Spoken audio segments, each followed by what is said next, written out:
மனநாளிலே சுத்த பிரகாச ஆடையோடே பரந்திடுவோம் நாம் மேகத்திலே சுத்த பிரகாச ஆடையோடே நாம் பரந்தி மேகத்திலே இயேசுவே ஆத்மேஸ்வரே சாரோயம் ரோஜாவோம் நீரை புஷ்பமும் அதினாயிரங்கள் ஸ்ரீரந்தோ அதினாயிரங்கள் ஸ்ரீரந்தோ இயேசுவே ஆத்மேஸ்வரே சாரோயம் ரோஜாவோம் நீரை புஷ்பமும் அதினாயிரங்கள் ஸ்ரீரந்தோ அதினாயிரங்கள் ஸ்ரீரந்தோ இயேசுவே ஆத்மேஸ்வரே சாரோயம் ரோஜாவோம் நீரை புஷ்பமும் அதினாயிரங்கள் ஸ்ரீரந்தோ அதினாயிரங்கள் ஸ்ரீரந்தோ. ஹல்லேலூயா. நீ ஒருவரே ஆராதனைக்குரியவர், நீ புகழ்ச்சிக்குரியவர், நீ கீர்த்திக்குரியவர், நீ சகல துதிக்கும் பாத்திரராய் இருக்கிறீர். ஏனென்றால் நீ 10,000 பேர்களில் சிறந்தவர், ஒப்பற்றவர், நிகரில்லாதவர், மேன்மையானவர், அழகுள்ளவர். கர்த்தாவே உம்மை துதிக்க ஆண்டவரே எங்களுக்கு தகப்பனே இந்த 1000 நாவுகள் இருந்தாலும் போதாது.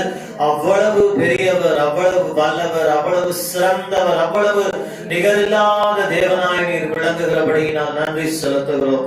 அதை எங்களுக்கு சிறுவையிலே நிறைவேற்றினவர்களை நினைக்கும் பொழுது எங்களுடைய இதயமெல்லாம் ஆண்டவரே கர்த்தாவே உமக்கு ஸ்தோத்திரம். எங்களுடைய மனமெல்லாம் கர்த்தாவே நன்றியினால் நிரம்புகிறது. கர்த்தாவே நன்றியோடு துதிக்கிறோம், ஸ்தோத்திரிக்கிறோம். ஹல்லேலூயா.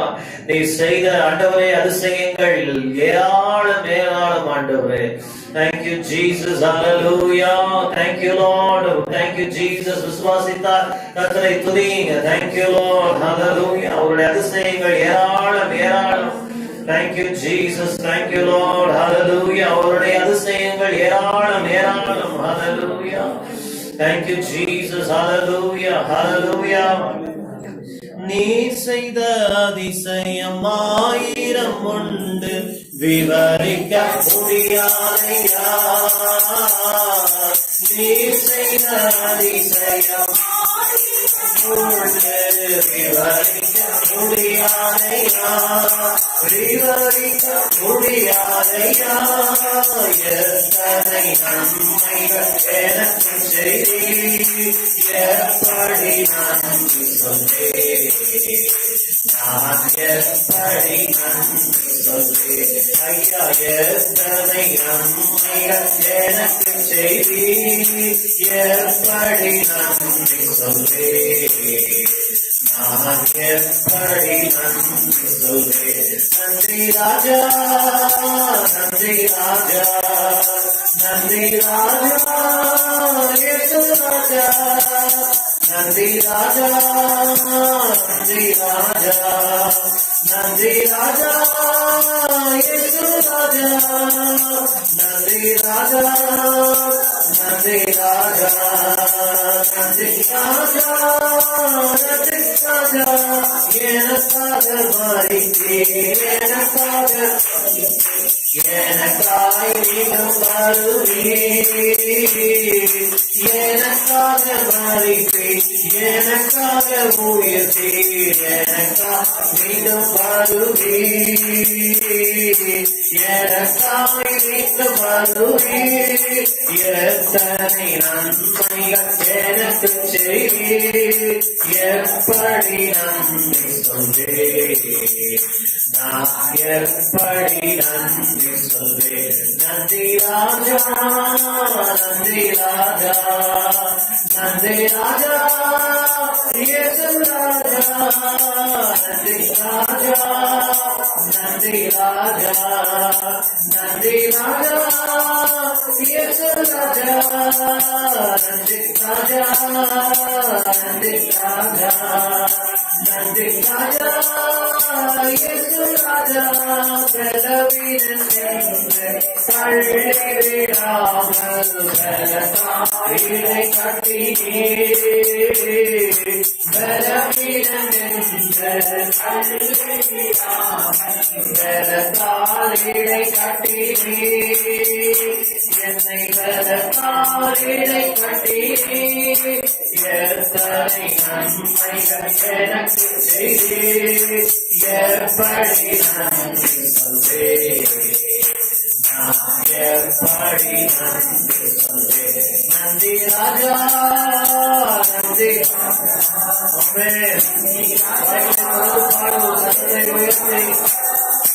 நன்றி ராஜா, நன்றி ராஜா, நன்றி ராஜா, இயேசு ராஜா, நன்றி ராஜா, நன்றி ராஜா, நன்றி ராஜா, இயேசு ராஜா, நன்றி ராஜா, நன்றி ராஜா, நன்றி ராஜா, இயேசு ராஜா, நன்றி ராஜா, நன்றி ராஜா, நன்றி ராஜா, இயேசு ராஜா. Hallelujah. Thank you Lord. நீ செய்த அதிசயங்கள் விவரிக்கவே முடியாது, வார்த்தைகளால் விவரிக்க முடியாத அதிசயங்களை நீ செய்திருக்கிறீர், அற்புதங்களை செய்திருக்கிறீர், இன்னும் இனிமேலும் நிறைவேற்ற போகிறீர். அதற்காக நன்றி செலுத்துகிறோம். எங்கள் பலவீனங்கள், எங்கள் தளர்ச்சிகள், எங்கள் சோர்வுகளை கண்டு நீர் எங்களை தள்ளிவிடாமல் ஆண்டவரே பலத்தால் இடை கட்டி இருக்கிறீர். Hallelujah. Thank you Jesus. Thank you Lord. நன்றியோடு துதிக்கிறோம், ஸ்தோத்திரிக்கிறோம். வல்லமைக்காக நன்றி, பலத்தால் ஆண்டவரே இடைகட்டும் அற்புத வல்லமைக்காக நன்றி செலுத்துகிறோம். Hallelujah. Thank you Jesus. Hallelujah. இந்த மாலை நேரத்திலே ஆண்டவரே உம்முடைய பிரசன்னம் எங்கள் மத்தியிலே தங்கி இருக்கிறபடியினால் நன்றி செலுத்துகிறோம். இளைத்தவனுக்கு ஏற்ற வார்த்தையை ஆண்டவரே தரும் உம்முடைய பிரசன்னம் எங்கள் மத்தியில் இருக்கிறபடியினால் நன்றி செலுத்துகிறோம். Thank you Jesus. Hallelujah. Hallelujah. Hallelujah. Thank you Jesus. கர்த்தாவே நன்றியோடு உம்மை துதிக்கிறோம், உம்மை ஸ்தோத்திரிக்கிறோம் ஆண்டவரே. Thank you Jesus. Thank you Jesus. Thank you Jesus. கொஞ்ச நேரம் கர்த்தரை அப்படியே துதித்துக் கொண்டிருக்கிறேன். நன்றி ஆண்டவரே, ஆராதித்துக் கொண்டிருக்கிறேன். Thank you Jesus. உங்களுடைய இருதயங்கள் ஆயத்தமாகட்டும், உங்களுடைய மனம் நிலம் ஆயத்தமாகட்டும். Thank you Jesus. Hallelujah. இயேசுவே, இயேசுவே உம்மை துதிக்கிறோம், உம்மை ஸ்தோத்திரிக்கிறோம். Hallelujah. நீ பெரியவர் கர்த்தாவே, நன்றியோடு உம்மை துதிக்கிறோம், துதிக்கிறோம், துதிக்கிறோம், துதிக்கிறோம், துதிக்கிறோம், துதிக்கிறோம் ஜீசஸ். ஹல்லேலூயா. இயேசுவே நாங்கள் நன்றியோடு உம்மை துதிக்கிறோம், உம்மை துதிக்கிறோம் கர்த்தாவே. உமக்கு ஸ்தோத்திரம், ஸ்தோத்திரம், ஸ்தோத்திரம். Amen. Hallelujah. Thank you Jesus. Hallelujah. Oh, wonderful, wonderful. கர்த்தருடைய தயவு, கர்த்தருடைய இரக்கம், கர்த்தருடைய கிருபை மேலானது, அது பெரியது, சிறந்தது. Thank you Jesus. Hallelujah. இயேசுவே உம்மை துதிக்கிறோம் அப்பா, உம்மை ஸ்தோத்திரிக்கிறோம். Thank you Father. We worship you. We glorify your name. Hallelujah. Hallelujah. Thank you Jesus. Thank you Jesus. Thank you Lord. Hallelujah. இயேசுவே உம்மை நன்றியோடு உம்மை துதிக்கிறோம், உம்மை துதிக்கிறோம். Wonderful, wonderful, wonderful Jesus. Hallelujah. இயேசுவே உம்மை நன்றியோடு உம்மை துதிக்கிறோம், உம்மை ஸ்தோத்திரிக்கிறோம். Hallelujah. நன்றி, நன்றி, நன்றி. Thank you Jesus. Thank you Lord. நீர் இதுவரை நடத்திய எல்லா கிரியைகளுக்காகவும் நன்றி செலுத்துகிறோம். இனிமேலும் செய்ய போகிற அற்புத கிரியைகளுக்காக நன்றி செலுத்துகிறோம். Thank you Jesus. Hallelujah. இயேசுவே உமக்கு ஸ்தோத்திரம், ஸ்தோத்திரம், ஸ்தோத்திரம், ஸ்தோத்திரம் ஆண்டவரே. Thank you Jesus. Thank you Lord. உம்மை நன்றியோடு உம்மை துதிக்கிறோம், உம்மை ஸ்தோத்திரிக்கிறோம். உம்முடைய வல்லமை ஆண்டவரே, உம்முடைய இரக்கங்கள், உம்முடைய கிருபைகள் மாறாததாய் இருக்கிறபடி நான் நன்றி செலுத்துகிறோம். Thank you Jesus. Thank you Lord. Hallelujah. இயேசுவே உமக்கு ஸ்தோத்திரம், ஸ்தோத்திரம், ஸ்தோத்திரம், ஸ்தோத்திரம், ஸ்தோத்திரம். Thank you, thank you, thank you Jesus. Hallelujah, hallelujah, hallelujah, hallelujah. இயேசுவே மை துதிக்கிறோம், மை ஸ்தோத்திரிக்கிறோம், மை ஸ்தோத்திரிக்கிறோம். Thank you Jesus, hallelujah. Thank you Jesus, hallelujah. My நன்றியோடு மை துதிக்கிறோம் அப்பா. உமக்கு ஸ்தோத்திரம், ஸ்தோத்திரம், ஸ்தோத்திரம், ஸ்தோத்திரம், ஸ்தோத்திரம். Wonderful Jesus, wonderful Jesus, hallelujah, hallelujah. இயேசுவே மை துதிக்கிறோம், மை ஸ்தோத்திரிக்கிறோம். பரிசுத்த கூட்டம் நடுவில் ஜோலி தீரும் சுத்த ஜோதியே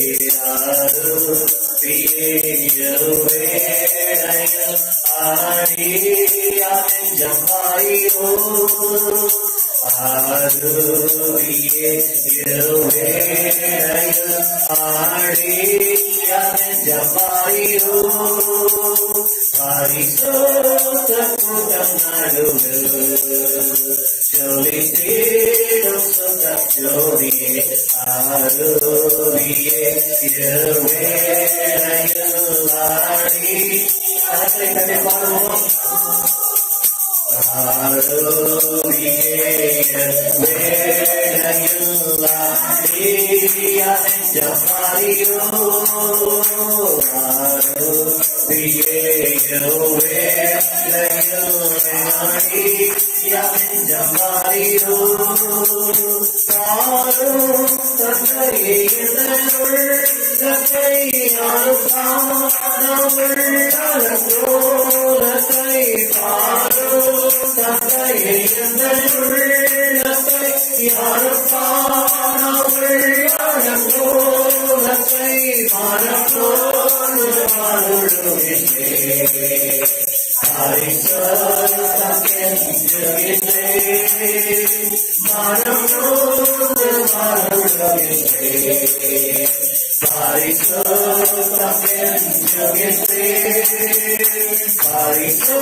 எங்கள் பரலோக பிதாவே, இந்த மாலையிலும் உங்களுடைய வார்த்தைக்காக எங்களுடைய இருதயத்தை நீர் ஆயத்தப்படுத்தி இருக்கிறபடி நான் நன்றி செலுத்துகிறோம்.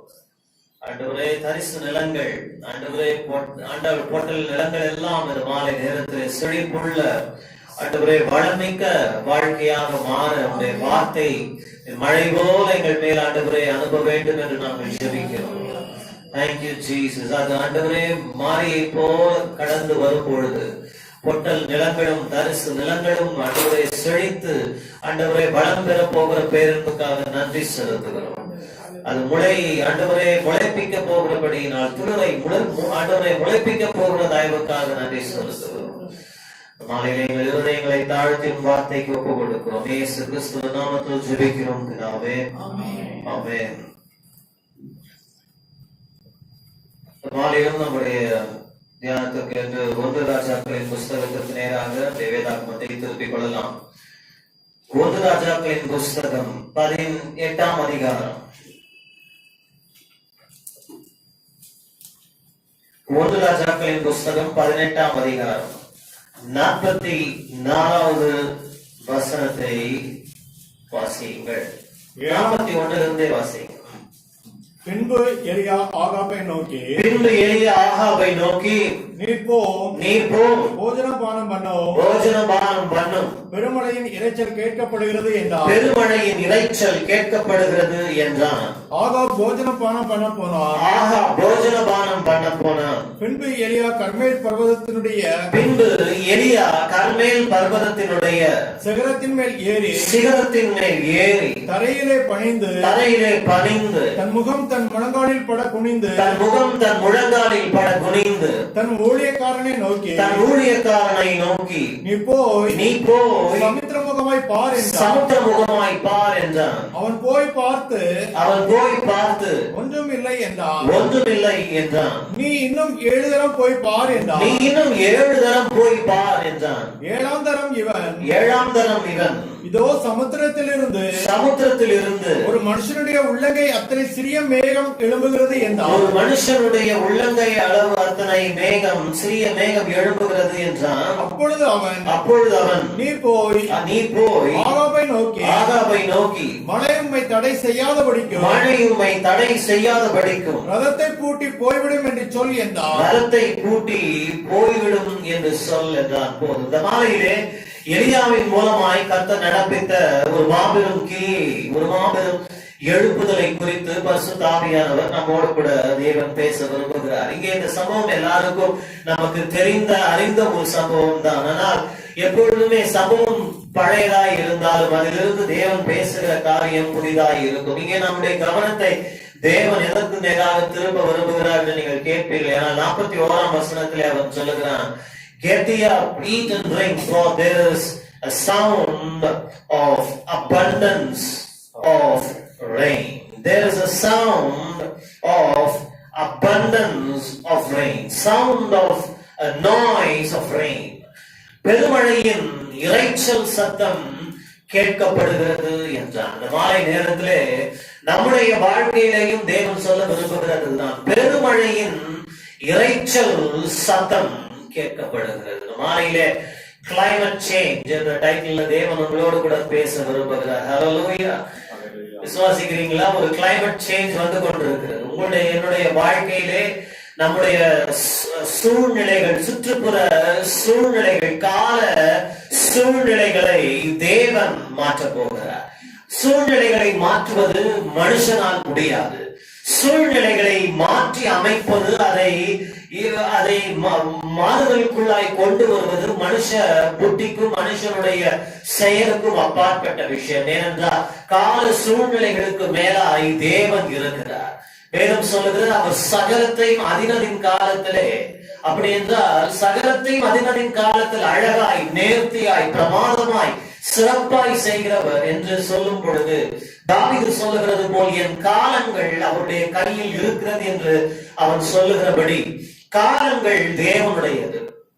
அப்போஸ்தலர் 1ஆம் அதிகாரத்திலே பரமேறி செல்லும் முன்பதாக இயேசுவை பார்த்து, ஆண்டவரே எப்பொழுது நீ ராஜ்யத்தை திருப்புவீர் என்று சொல்லி சீஷர்கள் உயிர்த்தெழுந்த பரமேறி போவதற்கும் இயேசுவை பார்த்து கேட்டபொழுது அவர் சொன்னார், காலங்களையும் சூழ்நிலைகளையும் அறிந்து கொள்வது உங்களுக்கு அடுத்த விஷயம் அல்ல, அது பிதாவுக்கு அடுத்த விஷயம் என்று சொன்னார். அப்படியான இதெல்லாம் நாம தெரிந்து கொள்ளுகிற விஷயம் என்னன்னு சொன்னா, நம்ம வாழ்க்கையினுடைய சூழலை மாற்றவும், வாழ்க்கையினுடைய சூழ்நிலையை தேவன் தன் வார்த்தையின்படி மாற்றி நமக்கு ஆசீர்வாதங்களை கொண்டு வர செய்ய அவர் ஒருவரால் மாத்திரம்தான் முடியும்.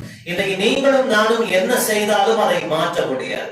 இந்த புறஜாதியான ராஜாவாகிய நேபுகாத்நேச்சார் தானியேலின் நாட்களில் அறிந்து கொண்டான். அதனால அவன் தானியேல் மூலமாய் பல தீர்க்க தரிசனங்களையும், அவன் கண்ட சொப்பனங்களுக்குரிய அர்த்தத்தையும், கர்த்தர் அவனை உயர்த்தின விதத்தையும், சிங்கங்களின் வாய்க்கு கர்த்தர் தப்புவித்ததையும், சாத்ராக் மேஷாக் ஆபேத்நேகோ தீயிலிருந்து விடுவிக்கப்பட்டது இதெல்லாம் பார்த்த நேபுகாத்நேச்சார் ஒரு அருமையான ஒரு லெட்டர், ஒரு நிருபம் எழுதும்போது சொல்லுதான், தானியேலின் தேவன் காலங்களையும் சூழ்நிலைகளையும் மாற்றுகிறவராய் அவர் காணப்படுகிறார். ஹல்லேலூயா.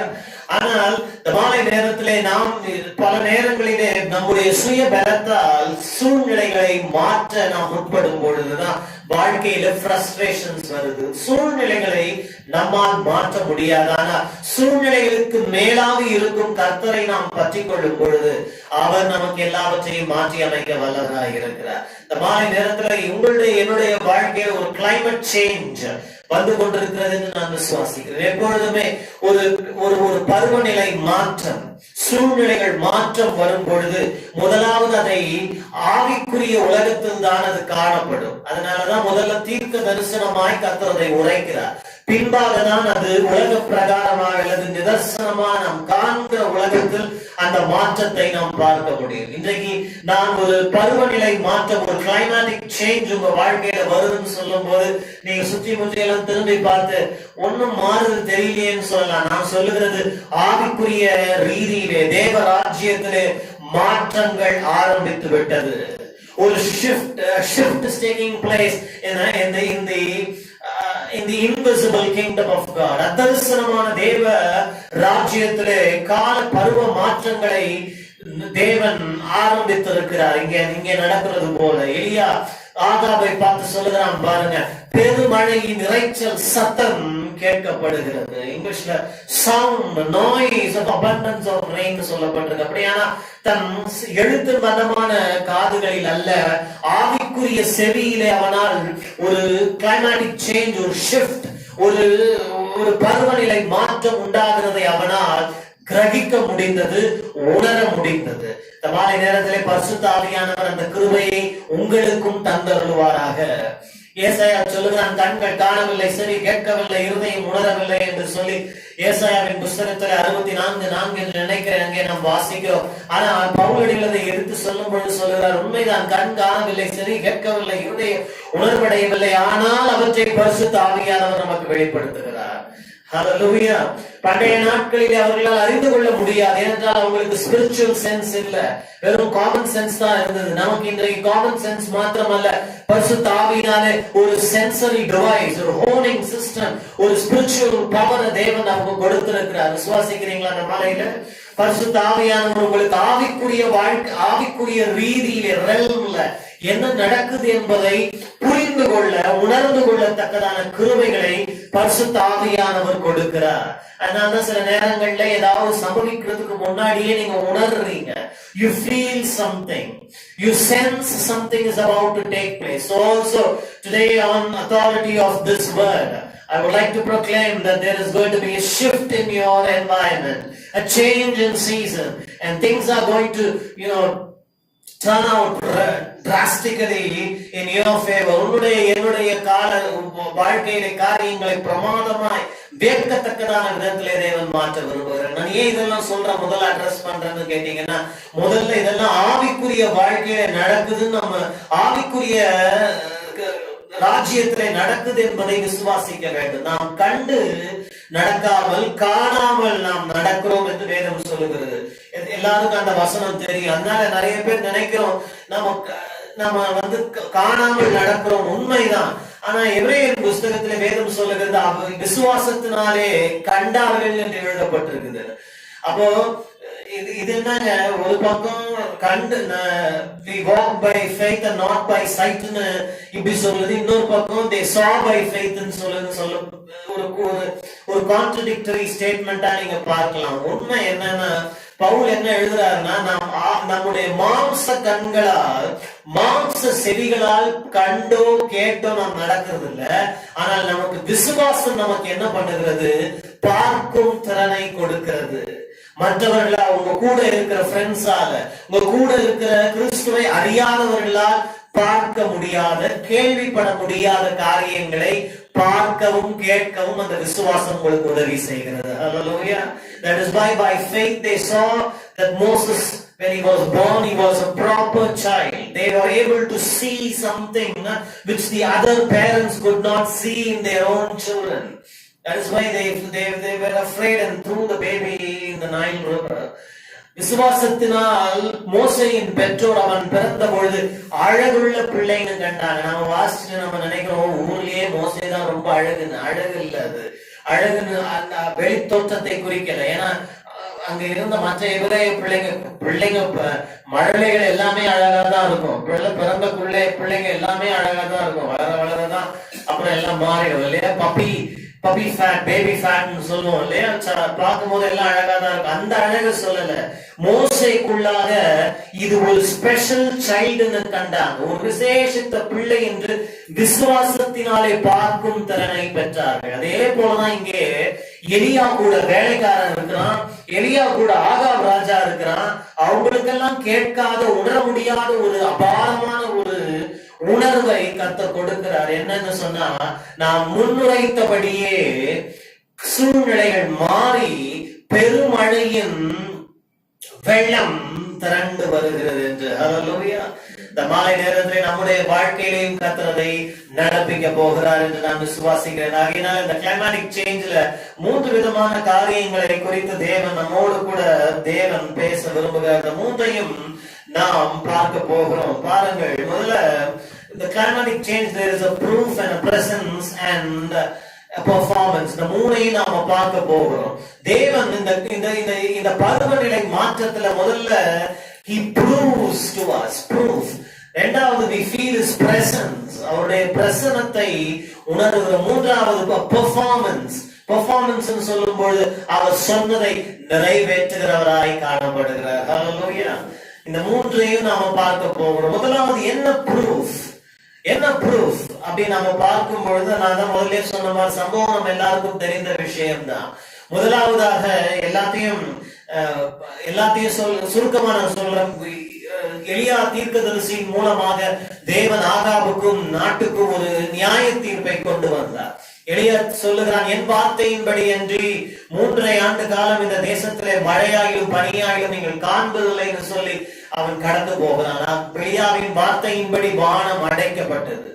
வானம் அடைப்பட்ட பின்பு எலியாவை கர்த்தர் தற்காத்து கொண்டார். எலியாவை கேரி தாற்றண்டையிலே வைத்து கர்த்தர் நடத்தினார். பின்பு கேரி தாறு வற்றி போனது. கேரி தாற்றண்டையிலே காலையும் மாலையும் அவனுக்கு வேண்டிய இறைச்சியையும் வேண்டிய அப்பத்தையும் கொண்டு வந்தது. நதியின் தண்ணீரை குடித்து அவன் அந்த நாட்களை கடத்தினான். இது ஒரு சீசன். மாலை நேரத்தில் நீங்களும் நானும் ஒன்று தெரிந்து கொள்ள வேண்டும். தேவனுடைய வார்த்தை உடையவர்களாய் நாம் இருக்கும் பொழுது அவர் நம்மை மகா வறட்சியான காலங்களிலும் நம்மை தேவன் நடத்த வல்லவராய் இருக்கிறார். கர்த்தருடைய வார்த்தையை உடைய ஜனங்களாய் நீங்கள் இருக்கும் பொழுது பாருங்க, the word of the Lord came to Elijah அப்படின்னு நாம வாசிக்கிறோம். கர்த்தருடைய வார்த்தை எலியாவுக்கு உண்டாகி, உங்களுக்கு எத்தனை தடவை உண்டாயிருக்குது? கர்த்தருடைய வார்த்தை உண்டாயிருக்குதா? இல்ல பிரதர், கோபம் தான் உண்டாயிருக்கிறது. சிலருக்கு தூக்க மயக்கம் உண்டாயிருக்கிறது. இன்னும் வேற என்னென்னமோ உண்டாயிருக்கிறாங்க. கோபம், எரிச்சல், அசதி, களைப்பு. இல்ல எலியாவுக்கு கர்த்தருடைய வார்த்தை உண்டாகுது. இங்க வரும்பொழுது மற்ற கர்த்தருடைய வார்த்தை நீங்கள் கேட்கும் பொழுதெல்லாம் தேவனுடைய வார்த்தை உங்களுக்கு உண்டாகிறது. It comes to you. அந்த வார்த்தையை நீங்கள் உள்ளே வாங்கிக் கொள்ளும் பொழுது சுற்றி இருக்கிற சூழ்நிலைகள் ஜனங்களுக்கு ரொம்ப மோசமாய் இருந்தது. It was a very rough and tough and hard time and season to live, but yet God was faithful with Elijah.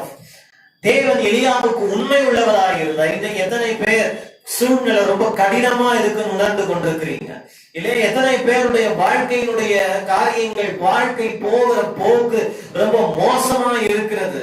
ஆனால் எலியாவை போல கர்த்தருடைய வார்த்தை உனக்கு உண்டாகிறபடினா அந்த பஞ்ச காலத்திலும் தேவன் உங்களை நடத்துவார்.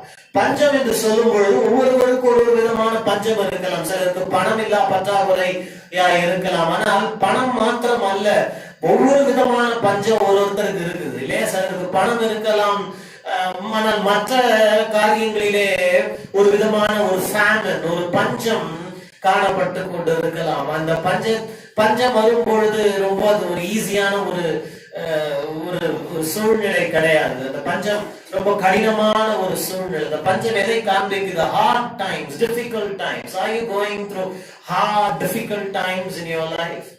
Maybe you are I don't know, you are emotionally dry. இல்லையா? சிலருக்கு வாழ்க்கையிலே உணர்வு ரீதியாய், அன்பு ரீதியாய் இல்லையா, ஒண்ணுமே இல்லாத மாதிரி ஒரு வறண்ட சூழ்நிலை உங்களை சுற்றிலும் காணப்பட்டு கொண்டிருக்கலாம். சொல்ல ஒண்ணுமே எல்லாமே காய்ந்து போன நிலைமையா இருக்குது. ரொம்ப கஷ்டமா இருக்கு வாழவே இல்லையா. வேலை ரொம்ப கஷ்டமா இருக்குது. போகிற பாதை ரொம்ப கஷ்டமா இருக்குது. தேவன் கேரி தாற்றண்டையிலே வைத்து எலியாவை நடத்தினது போல உன்னையும் தேவன் நடத்துவார். ஒரு நதி உண்டு. எத்தனை பேர் விசுவாசிக்கிறீங்க? ஒரு நதி உண்டு. அது தேவனுடைய சமூகத்திலிருந்து புறப்பட்டு வருகிற ஒரு நதி. இன்றைக்கு உங்களுக்கும் எனக்கும் உலக பிரகாரமான கேரி தல்ல, அவரை விசுவாசிக்கிறவர்களின் உள்ளத்தில் இருந்து ஜீவ தண்ணீர் உள்ள ஊற்றுக்கள் புறப்பட்டு வருகிறது.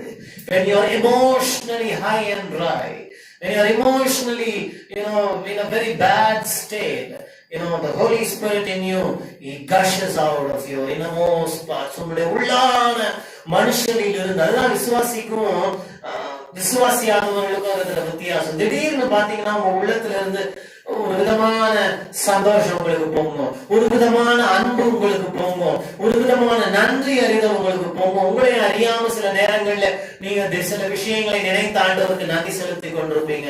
சில காரியங்களை யோசித்து ஒரு கண்ணீர் தாரையாக உங்களுடைய கண்களில் வர இல்லையா, எப்படியெல்லாம் தேவன் உங்களோடு கூட இருந்தார் என்று யோசித்து பார்த்து கொண்டிருக்கிறீங்க. இதெல்லாம் என்ன தெரியுமா? கேரி தாற்றண்டையில் இருக்கும் அனுபவம். பிரியமான ஜனங்களே, இந்த கிளைமாட்டிக் சேஞ்சுக்கு முன்பதாக we have to learn the art of living. எப்படி வாழ வேண்டும் என்பதை நாம் கற்றுக்கொள்ள வேண்டும். இந்த உலக வாழ்க்கை, கிறிஸ்தவ வாழ்க்கை மலர் படுக்கையா இருக்கும் என்று இயேசு சொல்லவே இல்லை. ஆனால் மலர் படுக்கையா இல்லைன்னு ஆண்டவர் சொல்லல. முட்கள் உண்டு, கற்கள் உண்டு, எல்லாம் உண்டு. ஆனா நான் உங்களோடு கூட இருப்பேன்னு அவர் சொல்லி இருக்கிறாரு. அப்போ இந்த கடினமான பாதையின் வழியா, இந்த கேரி தாற்றண்டையின் அனுபவத்தின் வழியா நீ கடந்து போகும் பொழுது உன் நம்பிக்கையை நீ என்ன பண்ணக்கூடாது? விட்டு விடக்கூடாது. அந்த நம்பிக்கையிலே உறுதியா இருக்க வேண்டும். நீங்க கேட்கலாம், எலியாவுக்கு என்னங்க நம்பிக்கை இருந்தது? அவன் சொன்ன தீர்க்க தரிசனத்திலே அவனுடைய எதிர்காலமும் இருந்தது என்பதை பார்க்க பரிசுத்த ஆவியானவர் இந்த மாலை நேரத்திலே உன் கண்களை திறந்தருள்வாராக. பல நேரங்களிலே தேசத்திற்கு உரைத்த தீர்க்க தரிசனத்தை தான் நாம் பார்க்கிறோம். ஆனா எலியா சொன்ன தீர்க்க தரிசனத்துல அவன் வாழ்க்கையும் கட்டப்பட்டிருந்தது. His life and future and destiny was bound in the prophecy he gave for the state of Israel. What did he say? He said there will not be any rain or dew for 3.5 years until I say so. நான் சொல்லுகிற வரைக்கும் தேசத்திலே 3.5 ஆண்டு காலம் என்ன செய்யாது? மழையோ பனியோ காலம். அப்பனா என்ன? 3.5 ஆண்டு காலமும் எலியா என்ன செய்யப்பட வேண்டும்? உயிரோடு கூட இருக்க வேண்டும். புரியுதுங்களா? 3.5 ஆண்டு காலம் கழித்து நான் சொன்னானா மழை வரும்னு சொல்லும் பொழுது அப்ப எலியா உயிரோடு இருப்பது மிக நிச்சயம். தேசத்துல எவ்வளவு பஞ்சம் வந்தாலும், ராஜா வீட்டினுடைய அரண்மனையில் இருக்கிற எல்லாம் போனாலும் கூட எலியா காக்கப்படுவான். இன்றைக்கு உன்னை காக்கும், உன்னை தப்புவிக்கும் ஒரு ஜீவ வார்த்தை தேவன் உனக்கு கொடுத்திருக்கிறார். இந்த சூழ்நிலைகள் எம்மாத்திரம், உன்னை சுற்றி இருக்கிற பஞ்சம் எம்மாத்திரம், உன்னை சுற்றி இருக்கிற இல்லாமை எம்மாத்திரம், உன்னை சுற்றி இருக்கிற வறட்சி எம்மாத்திரம். அதனாலதான் இந்த தைரியத்தை கொண்டுதான் பவுலடிகள் சொல்லுகிறார், என்னில் அன்பு கூறுகிறார் அவர். ஆகையினாலே என்னை அவருடைய அன்பில் இருந்து யார் பிரிக்க முடியும்? மரணமோ, ஜீவனோ, பசியோ, பட்டினியோ, பஞ்சமோ, நிர்வாணமோ ஒன்றும் என்ன செய்ய முடியாது. இயேசுவின் அன்பில் இருந்து பிரிக்க முடியாது. I firmly believe that Elijah understood the importance of the prophecy he delivered. தன் வாயிலிருந்து புறப்பட்டு வந்த தீர்க்க தரிசனத்தினுடைய வார்த்தையின் முக்கியத்துவத்தை அவன் புரிந்து கொண்டான். ஏன்னா அவனுக்கு தெரியும், நான் சொன்னால்தான் மழை வரும்னு சொல்லும் பொழுது நான் தப்புவிக்கப்படுவேன். இந்த மாலை நேரத்தில் பரிசுத்த ஆவியானவர் இந்த வார்த்தை மூலமா உனக்கும் சொல்ல விரும்புகிறார். உன்னையும் தேவன் அநேக இக்கட்டுகளில் இருந்து தேவன் தப்புவிப்பார். அநேக சூழ்நிலையிலிருந்து தேவன் தப்புவிப்பார். அநேக இக்கட்டுகளையும் ஆபத்துக்களையும் காண செய்த தேவரி என்னை மறுபடியும் தேற்றுவீர், என்னை மறுபடியும் பூமியின் பாதாளங்களில் இருந்து உயர பண்ணுவீர் என்ற வார்த்தையின்படி இந்த மாலை நேரத்திலே உன்னை whatever may come against you, attack you, I am telling you that the word of life will sustain you. It will keep you alive. நீங்க யோசிச்சு கொண்டிருக்கலாம், இல்ல there is no future. Oh Lord, I am going to perish in this famine. No, Elijah, the word which you deliver is able to carry you forward. நீ அறிவித்த வார்த்தையே உன்னை தூக்கி கொண்டு போகிறது. நான் இது தைரியமா நான் சொல்ல முடியும். என்னுடைய வாழ்க்கையில நான் மற்றவர்களுக்கு பிரசங்கிக்கும் போது அந்த வார்த்தையை நான் எனக்கு இப்ப இந்த வார்த்தை எனக்கு தான் நான் எடுத்துக்கிறேன். இந்த வார்த்தை தான் என்ன தூக்கி சுமக்கிறது. எவ்வளவு நாள் தூக்கி சுமக்கும், முடிவு வரைக்கும் என்ன தூக்கி சுமக்கும் என்பதை நான் வார்த்தையிலும் அறிந்திருக்கிறேன், அனுபவத்திலும் அறிந்திருக்கிறேன். இளவயதாய் இருக்கும் பொழுதும் கர்த்தர் தூக்கி சுமந்தார். இம்மட்டும் கர்த்தர் தூக்கி சுமந்தார். முழு வயது உள்ளவனாகும் பொழுதும் உன்னை ஏந்துவேன், சுமப்பேன், தப்புவிப்பேன் என்று சொன்னவர் அந்த வார்த்தையை உண்மை உள்ளவராக இருக்கிறார். ஜஸ்ட் இமேஜின், எல்லாமே went dry. கேரி ஆற்றை தவிர எலியாவை எல்லாரும் வலை வீசி தேடுறாங்க. ஏன்? அவனை பிடிச்சு கொல்லணும்னு தேடுறாங்க. ஆனா எலியாவை கர்த்தர் கேரி ஆற்றினை வைத்தது மாத்திரமல்ல, கர்த்தருடைய கை அவனை மறைத்து இருந்தது. இந்த மாலை நேரத்திலே உன் வாழ்க்கையில ஒரு பருவநிலை மாற்றம் வருகிறது என்று நான் சொன்னேன். There is going to be a climatic change. But before that, God wants to prove His power in your life. உன் வாழ்க்கையிலே தன் வல்லமையை தேவன் நிரூபிக்க விரும்புகிறார். ஹல்லேலூயா. உங்களை என்னையும் கூட தேவன் மறைத்து வைத்திருக்கிறார். எத்தனை பேர் அதை நம்புறீங்கன்னு எனக்கு தெரியல. தேவன் எல்லாருமே அநேகரை தேவன் மறைத்து வைக்கிறதை நாம் பார்க்கிறோம். மாலை நேரத்தில் உன்னையும் என்னையும் கூட தேவன் மறைத்து வைத்திருக்கிறார். எலியாவை கேரி ஆற்றிலே மறைத்தார். தீர்க்கதரிசிகள் எல்லாரும் இப்படிதான் மறைக்கப்பட்டார்கள். எரேமியாவையும் அவனோடு கூட இருந்த உடன் ஊழியக்காரரையும் கர்த்தர் ராஜாக்களின் கையில் இருந்து தேவன் மறைத்தார். ஏசாயா 49 அதிகாரம் 3-4 வசனங்களை ஒருவர் வாசியுங்கள். மன்னிக்கவும், 2ஆம் வசனத்தை வாசியுங்க. ஏசாயா தீர்க்கதரிசன புஸ்தகம் 49:2. ஐசாயா 49:2. அவர் என் வாயை கூர்மையான பட்டயமாக்கி தமது கரத்தின் நிழலினால் என்னை மறைத்து என்னை துணுக்கமான அம்புமாக்கி என்னை தம் அம்பரா துணியிலே மூடி வைத்தார். made me a polished shaft and his cure hath he hid me. இதெல்லாம் வாசிக்கும் பொழுது அநேகருக்கு புரிவதில்லை. என்ன சொல்றாரு பாருங்க. அவர் என்னை தனது கரத்தின் நிழலிலே மறைத்து துலுக்கமான அன்பு. துலுக்கமான அன்புனா தெரியுங்களா? துலுக்கமான அன்புனா என்ன? Sharp sword, sharp arrow. என்ன சொல்லப்படுது? What is the message convey? தேவன் என்ன சொல்ல விரும்புகிறார்னு கேட்டா, தேவன் உன்னை என்னை ஏன் மறைக்கிறார் தெரியுமா? சில நேரங்களிலே ஏன்னா நீ கூர்மையான அம்பு.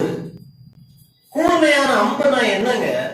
அம்பு என்பது லக்கை நோக்கி செலுத்தப்படும் பொழுது it hits the target, it finds the target, the bullseye. இல்லையா? சரியாய் போய் அடிக்க வேண்டிய இடத்துல அந்த அது போய் it meets the destiny. அப்ப கர்த்தர் சொல்ற, உன்னை கூட நான் மறைத்து வைத்திருக்கிறேன். ஏன்னா உன்னை என் நோக்கத்திற்காக நான் அனுப்ப போகிறேன். நீங்க பட்டயத்துக்கும் அம்புக்கும் இருக்கிற வேலை ரெண்டுமே வித்தியாசமானது. பட்டயத்தை தூக்கி எறிய மாட்டாங்க. பட்டயத்தை கையில பிடிச்சுதான் வாள் சண்டை போடுவாங்க பண்டைய யுத்த காலங்களில, இல்லைங்களா? இப்பவும் அப்படிதான். இல்லையா? கத்தி சண்டை, வாள் சண்டை எல்லாம் பழகும் போது இல்லையா தூக்கி எறிய முடியாது. அதை வைத்துதான் you have to defend and go and offense-உம் defense-உம் ரெண்டுமே அதை கொண்டு செய்ய முடியும். ஆனால் அம்பு அப்படி அல்ல. அம்பு என்பது பாயிண்ட் A இருந்து பாயிண்ட் B-க்கு அனுப்பப்படுகிறது. இங்க இருந்து இன்னொரு இடத்துக்கு அனுப்பப்படுகிறது. எலியாவே, உன்னை நான் கேரி ஆற்றிலே மறைத்து என் நிழலிலே மறைத்து வைத்திருக்கிறேன். ஏன்னு சொன்னா நீ துணுக்கமான அம்பு.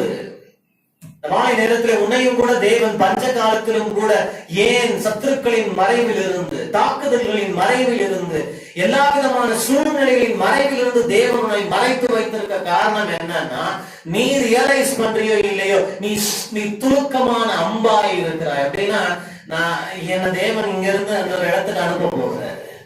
உங்களையும் கூட தேவன் அனுப்ப போகிற எந்த இடத்துக்கு? உன்னுடைய டெஸ்டினிக்கு, நீ அடைய வேண்டிய ஸ்தானத்திற்கு அனுப்ப போகிறார். துணுக்கமான அம்பும் இருக்கு வேதத்துல, ஃபால்ஸ் ஆரோவும் இருக்குது, இல்லையா?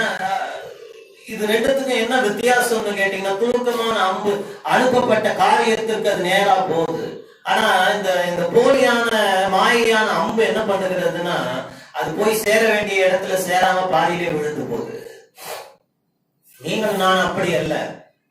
உனக்காக எனக்காக குறித்ததை தேவன் நம் வாழ்க்கையில நிறைவேற்றுவார். ஏன்னா அருமையா இருக்கு இல்லையா? அம்பரா துணியிலே மூடி வைத்திருக்கிறார். அம்பரா துணியிலே தேவன் என்ன பண்ணி வச்சிருக்கிறாரு? மூடி வைத்திருக்க. எப்பவுமே பாருங்களேன், எந்த எந்த ஆயுதத்தை மறைத்து வைக்கிறாங்களோ அந்த ஆயுதத்துக்கு பவர் அதிகம். Whatever ammunition is hidden and concealed, even in today's economy, in today's world also, nuclear weapons, nuclear bombs, atomic energy, இதெல்லாம் நீங்க பார்க்கும்போது இதெல்லாம் தேசங்கள் வைத்துக் கொண்டே இல்லைன்னு மறுதளிக்கிறாங்க, மறைத்து வைக்கிறாங்க. ஏன்னா அது ரொம்ப பவர்ஃபுல், ரொம்ப வல்லமை மிக்கது. அதை மறைக்கிறாங்க. எது மறைக்கப்படுகிறதோ, தேவனால் எது மறைத்து வைக்கப்படுகிறதோ அது வல்லமையானது. இந்த மாலை நேரத்தில் உன் வாழ்க்கை சாதாரணமான ஒரு வாழ்க்கை அல்ல. கேதி தாற்றண்டையில உன்னை தேவன் மறைத்து வைத்திருக்கிறார் என்றால் ஏதோ பொழுதுபோக்குக்கு அல்ல, சாப்பிட்டு படுத்து தூங்குவதற்காக மாத்திரம் அல்ல, அது இன்க்ளூடட் தான். ஆனா உன்னை கர்த்தர் மறைத்து வைத்திருப்பதற்கு காரணம் என்னவென்று சொன்னா, உன் லைஃப் ரொம்ப பவர்ஃபுல், வல்லமையான ஒரு வாழ்க்கை, இன்ஃபுளுன்ஷியலான ஒரு வாழ்க்கை, எஃபெக்சுவலான ஒரு வாழ்க்கை, பலமிக்க ஒரு வாழ்க்கை என்பதனால்தான் தேவன் உன்னை தன் அம்பரா தூணிலே தேவன் என்ன பண்ணுகிறாரு? மறைத்து வைத்திருக்கிறாரு. You are a valuable man, a woman in the hand of God.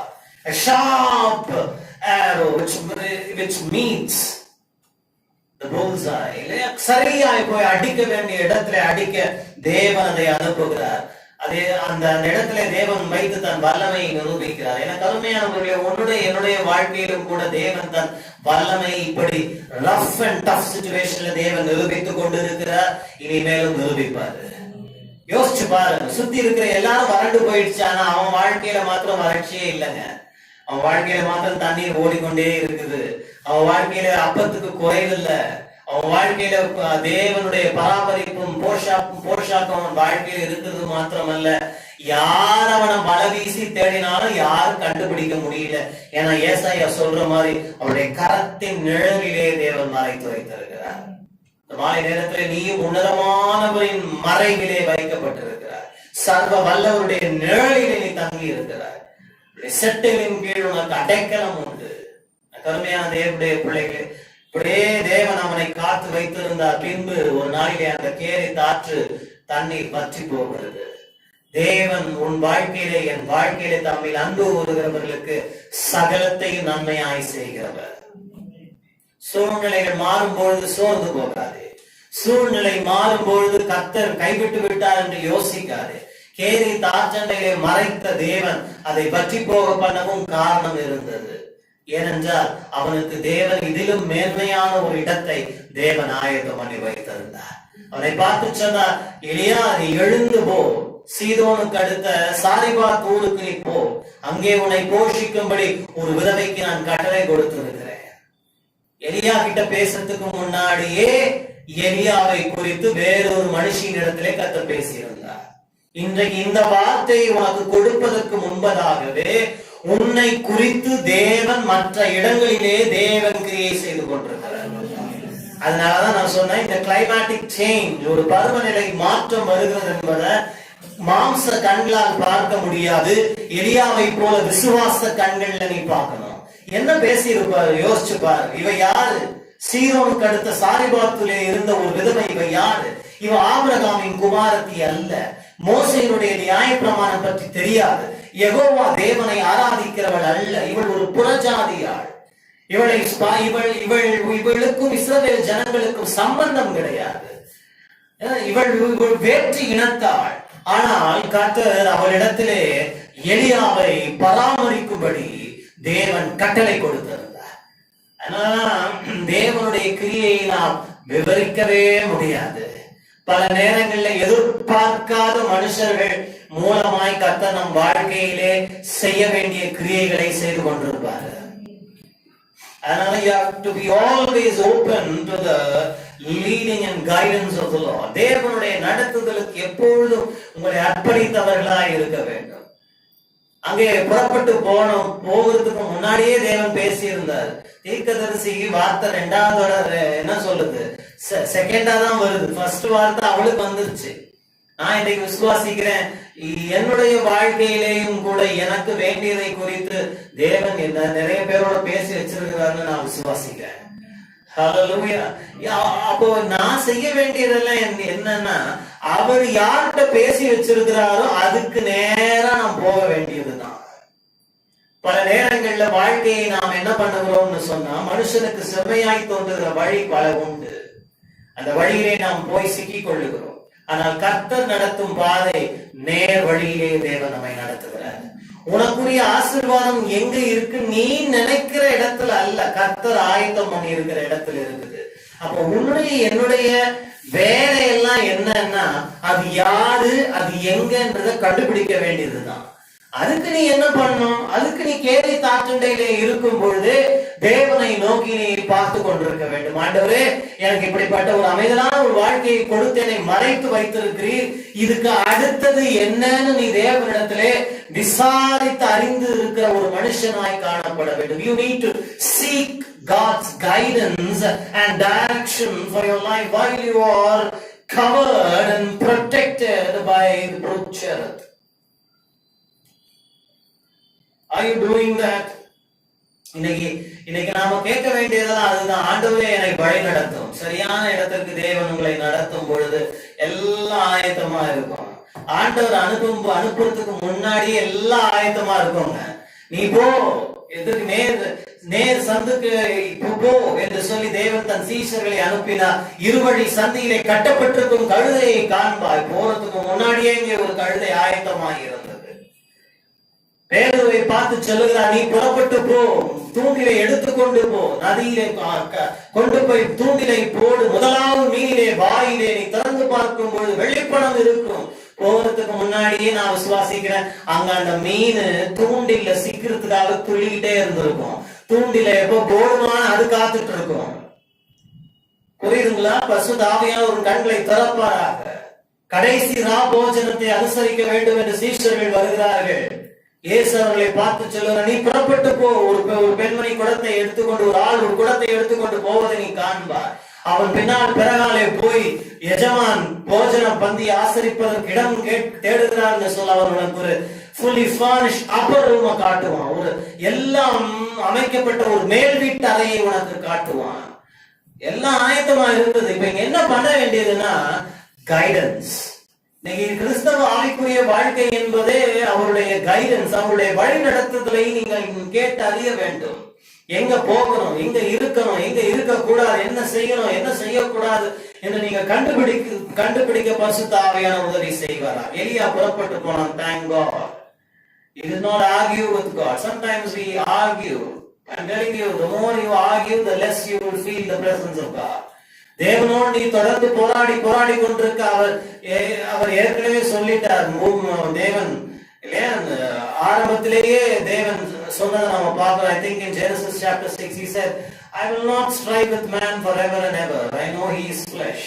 அவன் மனுஷன் என்று அறிந்திருக்கிறபடியினால் நான் அவனோடு தொடர்ந்து போராடுவதில்லை. பரிசுத்த ஆவியானவர் என்றைக்கும் உன்னோடு போராடிட்டு இருக்க மாட்டாரு. எலியாவுக்கு நிறைய ரீசன்ஸ் இருந்திருக்கலாம். He could have said, Lord, that is a Gentile woman. She is a heathen, uncircumcised, uncovenant people. உடன்படிக்கைக்கு உள்ள இல்லாத யூதர் அல்லாத ஒரு வீட்டுக்கு நீரை அனுப்புகிறீர். மோசே நியாயப்பிரமாணத்தின்படி அது தப்புன்னு சொல்லி ஆர்கியூ பண்ணி இருந்திருக்கலாம். இன்னைக்கு most people miss God's things because they keep arguing with their logical mind.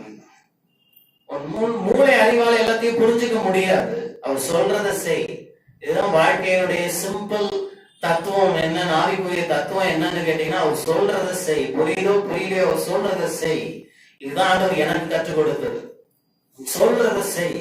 அதுக்கப்புறம் புரியுது புரியல, உனக்கு பிடிக்குது பிடிக்கல, சௌகரியமா இருக்கு இல்ல, God still, when God tells you to do something, it is not going to be convenient always. எல்லா நேரங்களிலும் சௌகரியமா இருக்காது. Do you think it was very easy for Elijah to leave the brook and walk to a neighboring nation? ஒரு அண்டை நாட்டுக்கு நடந்து போவது சுலபமா இருந்திருக்கும் நீங்க யோசிக்கிறீங்களா? அங்கே ஆகாபு அவனை தேடிக்கொண்டிருக்கிறான். யோசிச்சு பாருங்க. சொல்லிருக்கலாம், ஆண்டவரே இங்க மறைவிலே இருக்கிறேன், இப்ப நான் வெளியே போனா எனக்கு கொன்றுவாங்க சொல்லியிருக்கலாம்.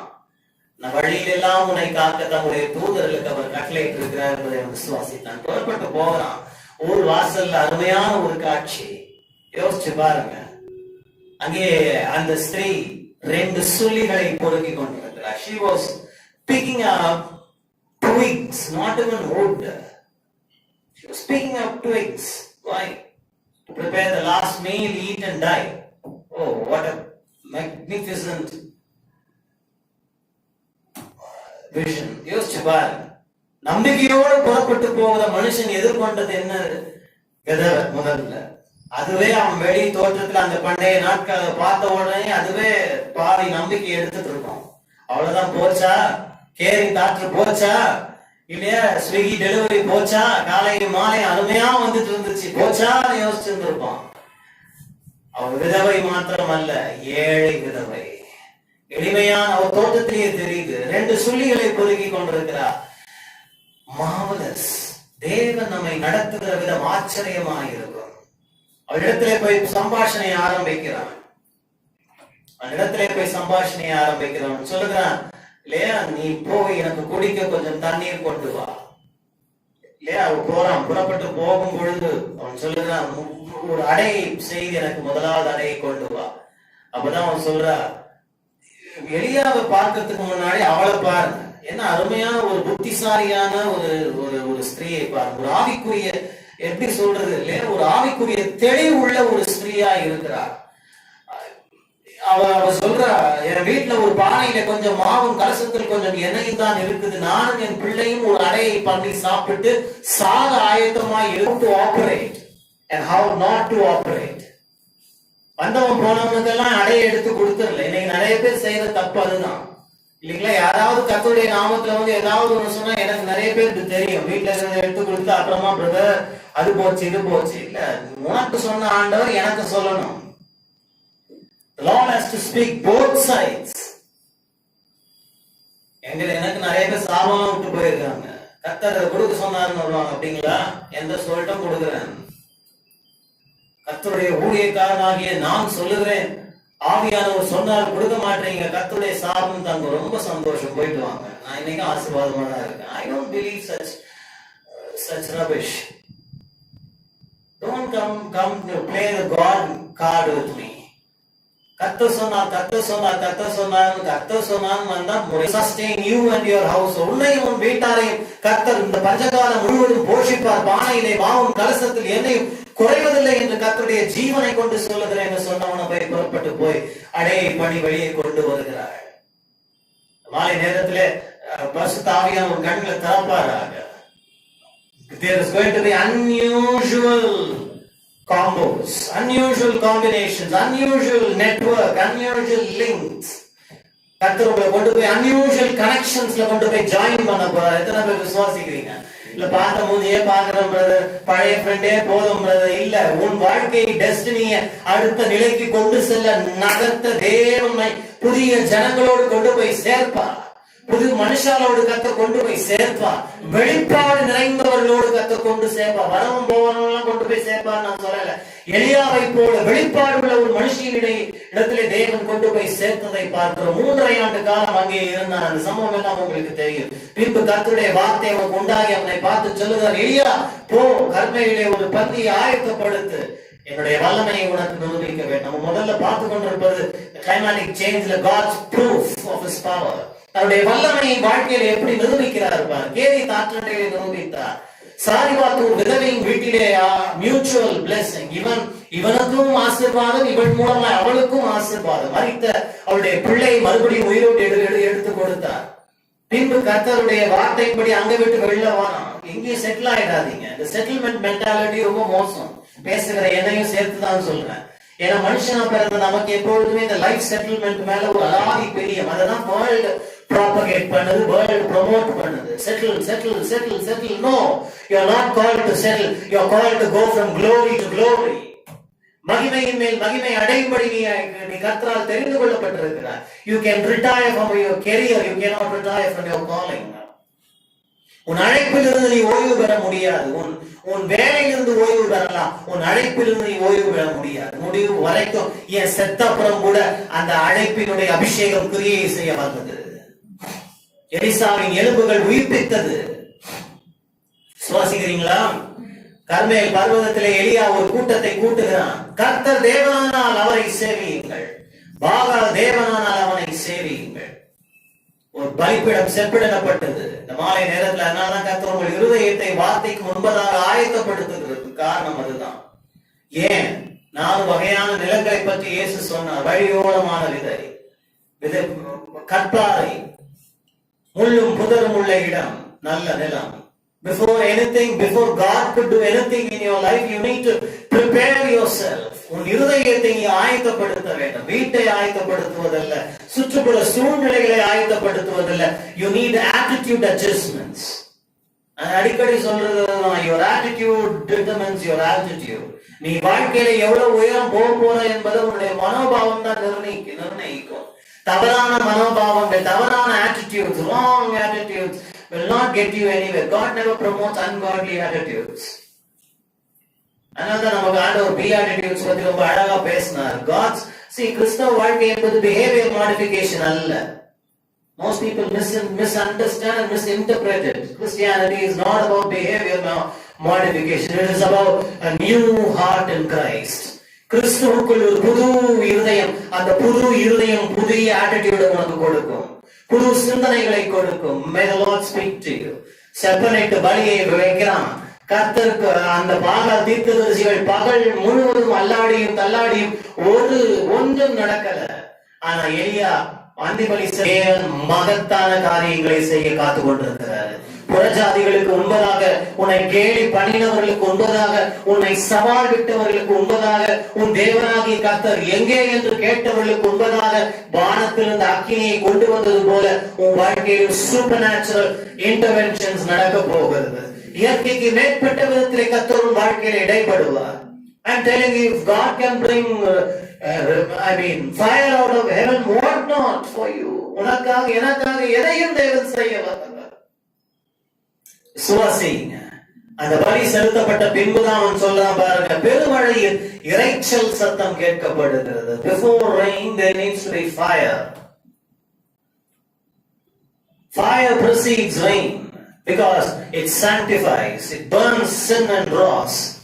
அழுகையும் எல்லாவற்றையும் சுத்திகரித்த பின்புதான், ஒரு சாங்டிபிகேஷனுக்கு பின்புதான் ஒரு பெருமழை உண்டாகிறது. வாய் நேரத்தில் இயேசு சொன்னார், என் வார்த்தை சத்தியம், நான் பேசுகிற இந்த வார்த்தை உங்களை சுத்திகரித்துக் கொண்டிருக்கிறது. வாயிலை கர்த்தரை சுத்திகரிப்பதற்கு காரணம் என்னன்னா, உன் வாழ்க்கையிலே ஒரு பெரிய அக்கினியை தேவன் போட இருக்கிறாரு. அந்த அக்கினி உனக்குள்ள மாத்திரம் பற்றி எரிகிறது அல்ல, மற்றவர்கள் கண்டு கர்த்தரே தேவன் என்று சொல்லத்தக்கதான அற்புத கிரியைகளை வெளிப்படுத்தும் demonstration of God's power in your life. And I want that. எனக்கு அது வேண்டும். என் வாழ்க்கையிலே என் மூலமாகவும் அதை பார்க்க விரும்புகிறேன். நீங்களும் விரும்புங்க. கர்த்தர் அதை செய்ய வல்லவராக இருக்கிறார். ஆண்டவரே, என் வாழ்க்கையில உங்களுடைய வல்லமை விளங்குகிறதை நாம் பார்க்கணும். அதே நேரத்தில் என் மூலமா மற்றவருடைய வாழ்க்கையில உன் வல்லமை விளங்க வேண்டும். ஹல்லேலூயா. ஆண்டவரே, நான் அதை செய்ய விரும்புகிறேன். பெருமழையின் இரைச்சல் சத்தம் கேட்கப்பட்டது. பாருங்க, சாங்டிபிகேஷன் நடந்துச்சுன்னா கிளைமேட்டிக் சிச்சுவேஷன் மாற ஆரம்பிக்குது. பாருங்க, இந்த மாதிரி உன்னையும் என்னையும் தேவ வார்த்தையினால் சுத்திகரிக்கிறபடியினால் சூழ்நிலைகள் மாறுகிறது. அப்படின்னா இது என்னத்தை காட்டுதுன்னா, கர்த்தர் சாதகமான ஒரு சூழ்நிலையை கொண்டு வருகிறார். 3.5 ஆண்டு எப்படி இருந்தது? தேசம் பயங்கர நியாய தீர்ப்பின் கீழ் இருந்தது. 3.5 ஆண்டு பனியும் இல்ல, மழையும் இல்ல, பஞ்சம், பசி, பட்டினி, வறட்சி, எல்லாம் மோசமான சூழ்நிலை. ஆனா பலி செலுத்தப்பட்ட பின்பு, அக்கினியினால் தேவன் உத்தரவு கொடுக்கப்பட்ட பின்பு, அதாவது பரிசுத்தம் நடந்த பின்பு, பரிசுத்தமாக்குதலுக்கு பின்பு எந்த சூழ்நிலை பாதகமாய் இருந்ததோ அதை தேவன் சாதகமாய் திருப்புகிறார். அது முதல்ல எலியா தன் ஆவியிலே உணர்கிறான். இன்றைக்கு கர்த்தருடைய பிள்ளையாகிய நீயும் அதை உன் ஆவியிலே உணர முடியும். மற்றவங்க எல்லாம் சொல்லிட்டு இருக்கலாம், இன்னும் இதை விட மோசமாக போது உலகம். உண்மையா இருக்கலாம், இல்லாம இருக்கலாம். ஆனா நீ ஆவிக்குரிய வாழ்க்கையிலே வேற ஒன்றை உணர முடியும். எல்லாருக்கும் வேற மாதிரி போகலாம். ஆனா எனக்கு கர்த்தர் சாதகமான சூழ்நிலைகளை உருவாக்குகிறவர். ஹல்லேலூயா. 7 தரம் போய் பாக்குறாங்க. யோசிச்சு பாருங்க, 7 தரம், 6 தடவையும் ஒண்ணும் காணல. நாமெல்லாம் அந்த சோர்ந்து போயிருப்போம்.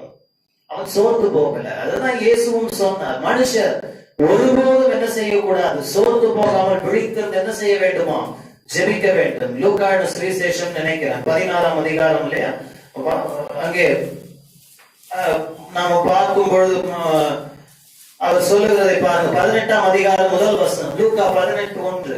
சோர்ந்து போகாமல் எப்பொழுதும் ஜெபம் பண்ண வேண்டும் என்பதை குறித்து. இதுதாங்க போதும். சோர்ந்து போகாமல் எப்போதும் ஜெபம் பண்ண வேண்டும். அப்ப சோர்வுக்கு முறிவு எது? ஜெபம். புரியுதுங்களா? சோர்வுக்கு முறிவு எது? ஜெபம். இங்க மாத்திரமல்ல, யாக்கோபு 5ஆம் அதிகாரம் 15, 16, 17, 18 நீங்க வாசிக்கும் பொழுது அங்க ரொம்ப அழகா சொல்ற James chapter 5, he says, are you afflicted? Pray. Are you happy? Sing. என்ன சஜஷன் இல்ல? கவனிக்கிறீங்களா? சந்தோஷமா இருக்கிறீங்களா? பாடுங்கன்றாரு. துக்கமா இருக்கிறீங்களா? ஜெபம் பண்ணுங்கன்றாரு. அதான் இவனும் செய்யறான். நமக்கு பல நேரங்கள்ல அது செய்ய மனசு இல்ல. ஆனா எல்லாமே ஈஸியா வந்துடாதுங்க. It sounds simple, but it's not easy. I understand, I know. But you have to overcome that. எல்லாரும் அதுல இடறி தடுமாறி அந்த ஜெபத்தை நீங்கள் உறுதியாய் பற்றிக் கொள்ளுங்க. 6 தடவைங்க. 6 தடவை. நீங்க எத்தனை தடவை கர்த்தரை பார்த்து சோர்ந்து போய்விட்ட? எத்தனை தடவை கூப்பிட்டு பதில் இல்லைன்னு விட்டுட்ட? பல நேரங்கள்ல நம்ம ஆசீர்வாதத்தின் விளிம்பில் இருக்கும் பொழுது விட்டுருவோம். ஏன்னா நமக்கு அது எதிரில் இருக்குன்னு தெரியாது. If you only see with your spiritual eyes, I'm telling you, you will not give up. Don't quit. இதுதான் அதனுடைய அர்த்தம். Never quit. Never say it's done. It's over. No, it's not over until it's over. முடியும் வரைக்கும் அது முடிவே கிடையாது. Hallelujah.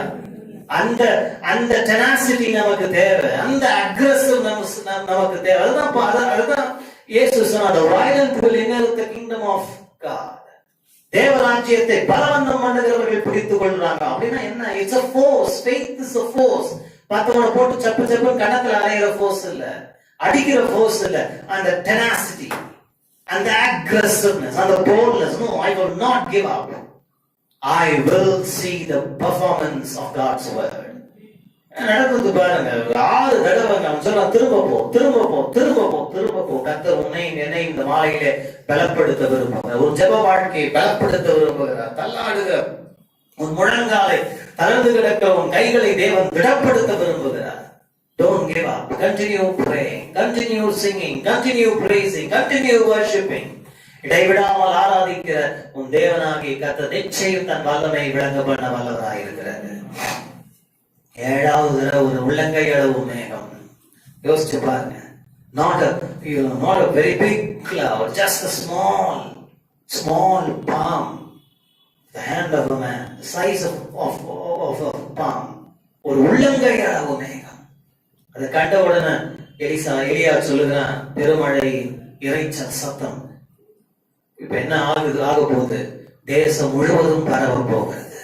அதனால எலியா வேலைக்காரனை பார்த்து சொல்றான், போய் ஆகாபை ரதத்தை கூட்டி வீட்டுக்கு போக சொல்லு, மழையில சிக்கி கொள்ளாதபடிக்கு. அருமையான ஒரு மனுஷன். அதுக்குள்ள எலியா ஆகாபு இஸ்ரேலுக்கு போய் சேருவதற்கு முன்பதாக எலியாவுக்கு என்ன தோணுச்சோ தெரியல. நான் விசுவாசிக்கிறேன் அவன் மேல் கர்த்தருடைய கை இருந்தது. அதுதான் நம்ம வாசிக்கிறோம் இல்லைங்களா? 46ஆம் வசனத்தை வாசிங்க. ராஜாக்களின் புஸ்தகம். கர்த்தருடைய கை எலியாவின் மேல் இருந்ததினால் அவன் தன் அறையை கட்டிக்கொண்டு இஸ்ரேலுக்கு வரும் மட்டாக ஆகாபுக்கு முன் ஓடினான். Not only his proof, his presence also. நம்ம 2வதுக்குள் ஜம்ப் பண்ணிருக்கிறோம். His proof and his presence. What does this show? அவருடைய சமூகம் அவன் மேல் தங்கி இருந்தது. கர்த்தர் தன் வல்லமையை இவ்வளவு நாட்கள் எலியாவின் வாழ்க்கையிலே நிரூபித்தார். கேரி தாற்றண்டையிலே, சீதோனிலே இருக்கிற சாரிபாபூர் வீட்டிலே, இப்ப கர்மேல் மலையிலே அக்கினி வந்தது, இப்ப மழை பெய்ய ஆரம்பிக்க போது. இப்படி தன் வல்லமையை தேவன் விளங்க பண்ணினது மாத்திரமல்ல, அவனோடு கூட அவருடைய பிரசன்னத்தையும் தேவன் காண்பித்தார். அந்த பிரசனத்திற்கு அறிகுறி என்னன்னு சொன்னா, கர்த்தருடைய கை அவன் மேல் பலமாய் தங்கி இருந்தபடியினால் ஆகாபின் ரதத்திற்கும் முன்பதாக எலியா என்ன பண்ணுகிறான்? ஓட ஆரம்பிக்கிறான். நீங்க விசுவாசித்தால் இது உங்களுக்கும் எனக்கும் சாத்தியம். விசுவாசிக்கிறீங்களா? Hinds feet before chariot wheels. உனக்கும் எனக்கும் ரதங்களை தாண்டி ஓடத்தக்கதான மான் கால்களை தேவன் தர வல்லவராக இருக்கிறார். ஹல்லேலூயா. ஸ்மார்ட்டான தேவன், ஏன்னா அருமையான தேவன் இல்லையா? Have you seen the gazelles, in the forest?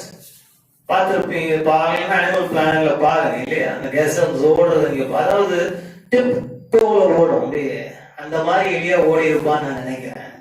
ஏன்னா இது நேச்சுரல்ல பாசிபிள் அல்ல. நாம வேகமா கதையை வாசிச்சுட்டு கடந்து போறோம். ஆகாப் ரதத்தை பூட்டி அவன் ஏற்கனவே பிரயாணத்தை ஆரம்பிச்சுட்டான். அவன் எவ்வளவு தூரம் போனாலும் நமக்கு தெரியாது. மேலும் அவன் போய்கொண்டிருப்பது குதிரையின் மேல் அல்ல, ரதத்தின் மேல். ஒரு ரதத்தை எத்தனை குதிரைகள் இழுக்கும் என்று நீங்களே கணக்கு போட்டு கொடுங்க இல்லைங்களா?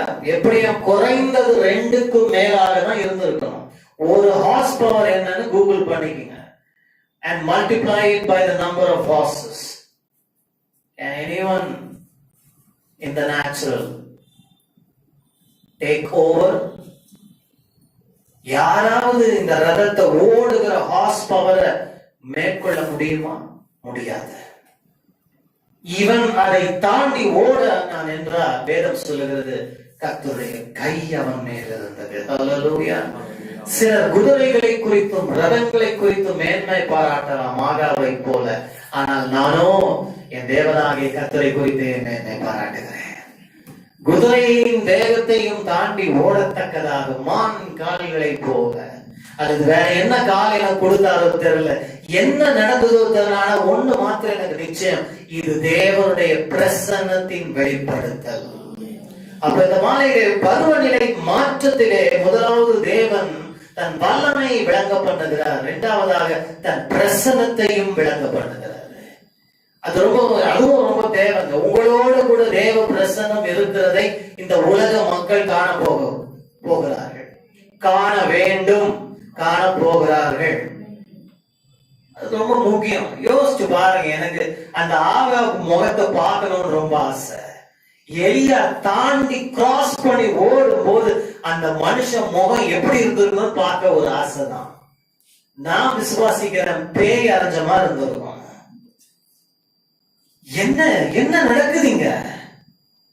யோசிச்சு பாருங்க, என்ன நடக்குது? இவன் அப்போ நம்மள கிளம்ப சொல்லி எவ்வளவு நேரம் ஆகி இப்ப இவன் ஓடி வரான். அதுவும் நம்ம ரதத்தையும் தாண்டி கிட்ட பேசிட்டு வரல, தாண்டி ஓடுறான். என்ன ஆச்சு இவனுக்கு? இவன் மனுஷனா இல்லையா?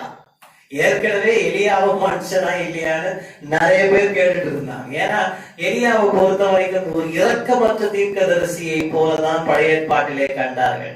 தீய கொண்டு வந்தான், அக்கினியை கொண்டு வந்து ஜனங்களை அழிப்பவனாக, பஞ்சத்தை கொண்டு வந்து அழிப்பவனாக. எலியாவுக்கும் ஆகாவுக்கும் நல்ல உறவே கிடையாது. ஆகாவுக்கு எலியாவை கண்டாலுமே ஆகாது, எலியாவுக்கு ஆகாவை கண்ட ஆகாது. 2 பேரும் கீரியும் பாம்புமா இருந்தாங்க இல்லைங்களா? நீங்க வாசிச்சு பாருங்க. பல இடங்கள்ல அந்த நாபோத்தின் வயல்வெளியிலே எலியாவை கர்த்தர் அனுப்பின பொழுது ஆகாப் கேட்கிறான், என்னை கண்டுபிடித்தாயோ? Oh my enemy, have you found me? சத்ருவே, என்னை கண்டுபிடிச்சிட்டியா? இதையும் கண்டுபிடிச்சிட்டியா? நான் பண்ற ஒண்ணும் உனக்கு பொறுக்காது அப்படின்றான் இல்லையா? இன்னொரு இடத்துல சொல்லலாம், நீ இஸ்ரவேலை கலங்க பண்ணுகிறவன். அதுக்கு எலியா என்ன ரிப்ளை கொடுக்குறான்? நானா கலங்க பண்றேன், நீயும் உங்க அப்பா வீடு தான் கலங்க பண்றீங்க. யோசிச்சு பாருங்க. Just imagine the reply, the way he responded. இப்போ பேய் அறிஞ்ச மாதிரி பார்த்திருப்போம். ஏன்னா இவனை தாண்டி ஓடுகிறான். மாலைகளை கர்த்தர் எனக்கும் உனக்கும் தருகிற வார்த்தை இதுதான். இந்த உலக மக்களை கடந்து செல்லும் திராணியின் போக்கையும் தேவன் நமக்கு தருவாரு. Your glory is going to surpass the worldly people. Your victory is going to surpass this worldly people.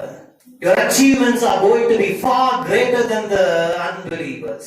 இந்த உலகத்தில் செய்ய போகும் சாதனை, உன் மகிமை, கர்த்தருக்காய் நீ எழும்பி பிரகாசி போகிற காரியங்கள் எல்லாம் உலக மக்கள், ராஜாக்கள், பிரபுக்களை விட அதிகமாய் இருக்கும். நீ விசுவாசித்தா தேவனுடைய மகிமையை காண்பாய். ஏன்னா this is impossible naturally. It is only possible if the presence of God be upon you. தேவ கரை இல்லைன்னா முடியாது.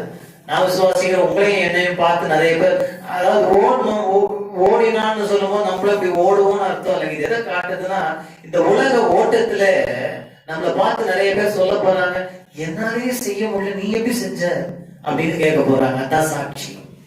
நீ சொல்ல போகிறப்போ அப்போ என்ன சொல்ல போறீங்க? நான் பெரிய ஸ்மார்ட்னு சொல்லாதீங்க. அப்ப சொல்லுங்க, இது என் மேல இருக்கிற கர்த்தருடைய பிரசன்னம். உண்மையை ஒத்துடுங்க. சில நேரங்கள்ல நீங்க சொன்ன மாதிரிதாங்க, நான் பெரிய ஸ்மார்ட் எல்லாம் கிடையாதுங்க, ஆனா கர்த்தர் என் கூட இருக்கிறாருங்க, அதுதான் சாட்சி. நம்ம அந்த நேரத்துல செய்யற விஷயம் என்னது? நான் ரொம்ப ஸ்மார்ட், முதல்ல சொன்ன பத்தியா முடிச்ச பத்தியா அப்படின்னு நம்ம காலரை தூக்கி விட்டுக்கிறோம். இல்ல இல்ல, உண்மையை ஒத்துக்குங்க. உண்மையா இல்லையா? பல நேரங்களில் நம்மள ரொம்ப ஸ்மார்ட் நினைச்சுக்கிறோம். அங்கதான் பிரச்சனை வருது. Yes, you may be smart. I am not saying denying the intelligence, brilliance எல்லாம் நான் இல்லைன்னு சொல்லல. But you know what I am pointing out is something far superior. இயற்கையால் முடியாத ஒரு விஷயத்தை கர்த்தர் பேசிக் கொண்டிருக்கிறார். அப்போ கிரெடிட் முழுசையும் ஆண்டவர் கொடுங்க. பல நேரங்களில் நான் பல இடத்துல பேசும்போது சொல்லுவாங்க, ரொம்ப ஸ்மார்ட்டா அதை பண்ணிட்டீங்க, இதை பண்ண. நான் ஸ்மார்ட் எல்லாம் கிடையாதுங்க. I am wise. I am not smart, I am wise. நான் சாமர்த்தியன் அல்ல, நான் தேவ ஞானம் பெற்றவன். ஏன் ஞானம் அல்ல, படிப்பு ஞானம் அல்ல, உலக லௌகீக ஞானம் அல்ல, தேவ ஞானம். Hallelujah, sound wisdom. Give the credit to God. இந்த பிரசன்னம் அவனை தாண்டி ஓட செய்தது போல இந்த உலக பிரகாரமான யாத்திரையிலே தேவ பிரசன்னம் உன்னையும் அபாரமான சாதனைகளை செய்ய தூண்ட போகிறது. கடைசியாக, not only the proof and the presence but also the performance. தேவன் எலியாவுக்கு 3 ஆண்டுகளுக்கு முன்பதாக சொன்ன வார்த்தையை நிறைவேற்றினார். உங்களுக்கு வார்த்தையை சொல்லி எத்தனை வருஷம் ஆச்சு எனக்கு தெரியாது. உங்களுக்கு வார்த்தையை, தீர்க்க தரிசனத்தை தேவன் கொடுத்து எத்தனை ஆண்டுகள், எத்தனை காலங்கள் கடந்து போனது கர்த்தர் நிறைவேற்றுவார். அந்த ஊர்ல இருந்த எல்லாரும் விட்டுட்டு இருக்கலாம். இவன் என்னத்தையோ சொன்னா போனா, யோசிச்சு பாருங்க, ஜனங்க அப்படிதான் பேசியிருப்பாங்க. சொன்னவனே அட்ரஸ் காணும், அவன் சொன்னது மாத்திரம் நடக்க போதா? லாஜிக் தான், கரெக்ட் தான். ஏன்னா எலியா எங்க இருக்கான்னு யாருக்குமே தெரியாது. அப்போ ஆனா 3.5 ஆண்டுகள் கழித்து தேவன் சொன்ன எல்லாவற்றையும் நிறைவேற்றி கொடுத்தது போல உனக்கும் எனக்கும் தேவன் சகலத்தையும் செய்து முடிக்க தேவன் வல்லவராய் இருக்கிறார். Hallelujah. God is able to perform everything for you and me. Whatever he is promised, he promised you. இங்க மழையை குறித்து ப்ராமிஸ் பண்ணாரு. உனக்கு என்ன ப்ராமிஸ் பண்ணாரு? நமக்கு நிறைய ப்ராமிசஸ் தேவன் கொடுத்திருக்கிறார். பேதுரு சொல்லும்போது மகா மேன்மை மறுமையுமான வாக்குத்தத்தங்களை தேவன் நமக்கு கொடுத்திருக்கிறார். நீங்க அதுல எந்த ப்ராமிஸை பற்றி கொண்டிருக்கிறீங்க? காலங்கள் ஓடுகிற நிமித்தம் எல்லாம் முடிந்தது என்று நீங்கள் உட்கார்ந்து விட வேண்டாம்.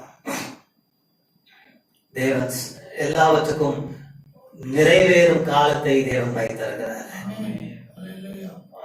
நான் அவன் போறதுக்கு முன்னாடியே எலியா இஸ்ரேலுக்கு போய் சேர்ந்தான். தேசம் முழுவதும் மழை பொழிந்தது. அல்லேலூயா. தேசம் முழுவதும் மழை பொழிந்தது. அங்கே 1 ராஜாக்களின் புஸ்தகத்தில் இல்லாத ஒரு காரியத்தை நாம் யாக்கோபின் நிருபத்தில் நம்மால வாசிக்க முடியும். யாக்கோபு இதை குறித்து எப்படி சொல்றாரு பாருங்க. 5ஆம் அதிகாரம் 18ஆம் வசனம். James chapter 5 and verse 8. மறுபடியும் ஜெபம் பண்ணினான். வானம் மழையை பொழிந்தது. பூமி தன் ஆமா 1 ராஜாக்களின் புஸ்தகத்துல மழை பெய்ததுன்னு மாத்திரம் தான் வாசிக்கிறோம். ஆனா யாக்கோபு ஒரு படி முன்னாடி போய் பரிசுத்த ஆவியினாலே எழுதுறாரு. மழை பெய்தபடியினாலே பூமி என்ன கொடுத்தது?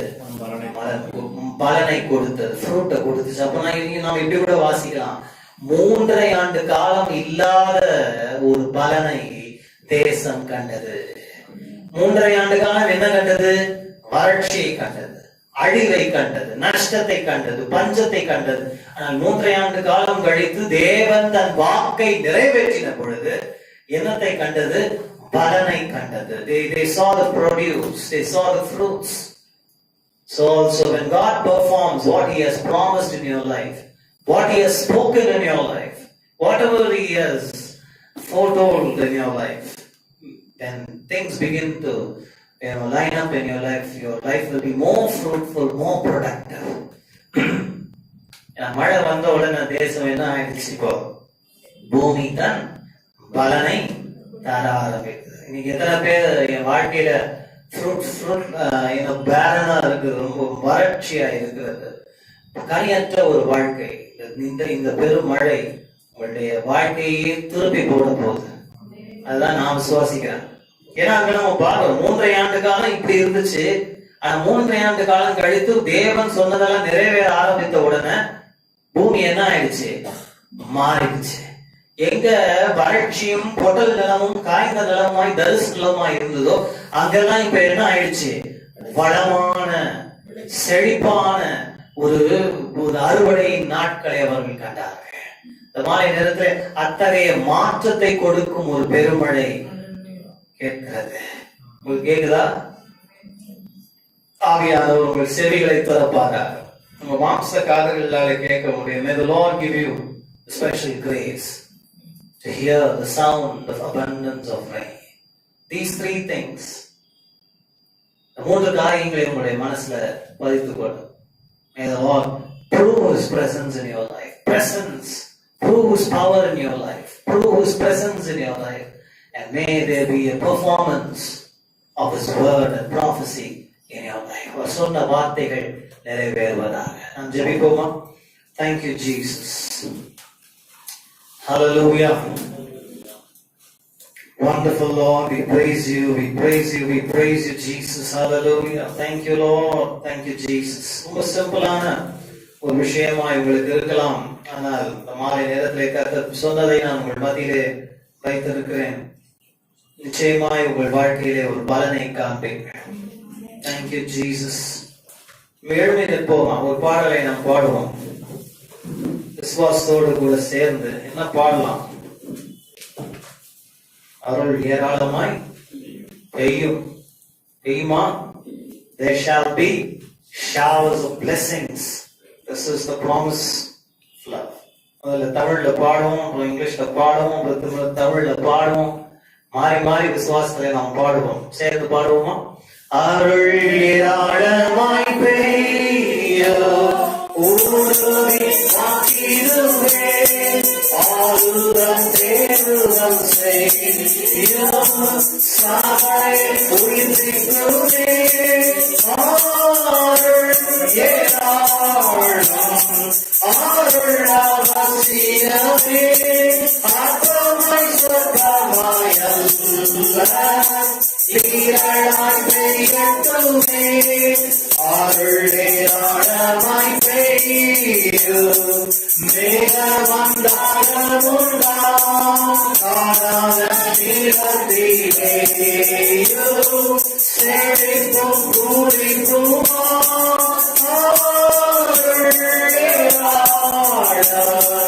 அருள் அவசியமே, ஆத்மாய் சொர்க்கமாயல்ல, பெய்யட்டுமே. அருள் ஏராளமாய் பெய்யும், இயேசு வந்தாருளுமே, எங்கள் கூட்டத்திலேயும் கிரியை செய்தாருளுமே.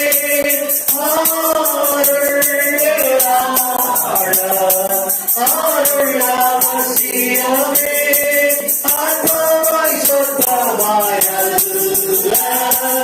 ஈரளாய் பெய்யட்டுமே. ஏராளமாய் பெய்யும், பொழியும் நிஷானே, அருளின் மாரியை தாரும், ஜீவதயாபரவே. Showers of blessing we need, mercy surround us bring back all the showers we need. Arull avasiyame, ஆத்மாய் சொர்க்கமாயல்ல, ஈரளாய் பெய்யட்டுமே.